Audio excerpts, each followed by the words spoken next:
সবাইকে স্বাগত জানাচ্ছি কুইক রানে ডাচ বাংলা ব্যাংক প্রথম টেস্টের তৃতীয় দিন শেষে আমরা রয়েছি শেরে বাংলা ন্যাশনাল স্টেডিয়াম মিরপুরে এবং একটি দুর্দান্ত দিনের কিন্তু শেষ হয়েছে আজকে। আরও একটি অ্যাকশন প্যাক দিন, 9 উইকেট পড়েছে সারাদিনে এবং 200-র উপর রান হয়েছে। কিন্তু বাংলাদেশ 413 রান করেছিল তাদের প্রথম ইনিংসে, পাকিস্তান ইন রিপ্লাই 386 করেছে এবং আজান আওয়াইস তার ডেবুতেই কিন্তু সেঞ্চুরি হাঁকিয়েছেন। 5 উইকেট নিয়েছেন মেহেদী হাসান মিরাজ। বাংলাদেশ 34 রানের লিডে রয়েছে এখন, তারা 7 রানে বিনা উইকেটে রয়েছে। মাহমুদুল হাসান জয় এবং ওপেনাররা ক্রিজেই রয়েছেন। আবারও স্বাগত জানাচ্ছি, আমার সাথে রয়েছেন শামীম আশরাফ চৌধুরী। শামীম ভাই, আপনাকে স্বাগত জানাচ্ছি। আরও একটি অ্যাকশন প্যাক দিন কিন্তু গেল। হ্যাঁ, এমন একটা ভালো দিন। টেস্ট ম্যাচ ক্রিকেটের এইটাই তো মাধুর্য, যে প্রতি মুহূর্তে পরিবর্তন হতে থাকে। প্রথম অবস্থায় প্রথম দিন আমরা দেখেছিলাম বাংলাদেশে প্রাধান্য ব্যাট দিয়ে, পরবর্তীতে পাকিস্তান ফিরে আসে এবং আজকে সারাদিন কিন্তু দুটো ভাগ হয়েছে। একসময় মনে হচ্ছিল ভালো পার্টনারশিপের জন্য পাকিস্তান যেই ডেফিসিটটা থাকবে সেটা কাছাকাছি আসবে। তারপরে ভালো বোলিং, মেহেদী মিরাজের অসাধারণ বোলিং, একটা সেঞ্চুরি দেখলাম, আরেকজন ডেবুটানদের কাছ থেকে একটা অর্ধশতক দেখলাম।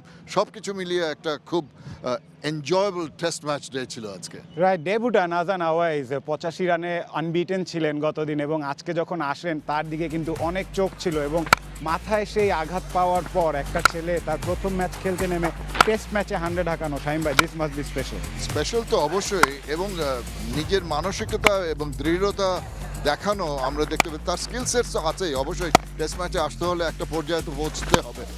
ডোমেস্টিককে পারফর্ম করেছে, অনেক রান করেছে, কিন্তু যেভাবে চাপের মুখে সে প্রথম 2টা উইকেট তাতে পড়ে যাওয়ার পরে যেভাবে চাপ অ্যাবজর্ব করে তারপরে সে যে শটগুলো খেলেছে, দৃষ্টিনন্দন শটগুলি খেলেছে, বুদ্ধিমত্তার পরিচয় দিয়েছে, ধৈর্যের পরিচয় দিয়েছে। একটা টেস্ট ইনিংসে যা যা ইনগ্রিডিয়েন্ট দরকার সাকসেসফুল হওয়ার জন্য সব কিছুই এত অল্প বয়সে একটা ছেলের কাছ থেকে পাওয়া পাকিস্তানের জন্য এটা কিন্তু খুব পজিটিভ সাইন যে ভবিষ্যতে এই ধরনের খেলোয়াড় থাকলে তাদের জন্য টেস্ট ক্রিকেটে অদূর ভবিষ্যতে অনেক কার্যকরী ভূমিকা এরা রাখতে পারবে নিঃসন্দেহে। এবং বাংলাদেশের জন্য বল হাতে কিন্তু মেহেদী হাসান মিরাজ দুর্দান্ত ছিলেন। তিনি 14তম 5 উইকেট হল নিয়েছেন টেস্ট ম্যাচ ক্রিকেটে, তার 7ম এই মিরপুর স্টেডিয়ামে। এবং উইকেটে খুব একটা টার্ন ছিল না শুরুর দিকে শামীম ভাই, কিন্তু তিনি যেভাবে অ্যাডজাস্ট করেছেন এটা নিঃসন্দেহে কমান্ডেবল। অনেক স্পিনার আছে যারা নির্ভর করে টার্নিং উইকেটে, নট মেহেদী হাসান মিরাজ। তার বলের গতির পরিবর্তন, তার বলের অ্যাঙ্গেলের পরিবর্তন, লেংথের পরিবর্তন, সবগুলি উইকেটগুলো দেখলে বোঝা যাবে যে ইটস বিন আ মিক্সচার দিয়ে সে উইকেটগুলি নিয়েছে।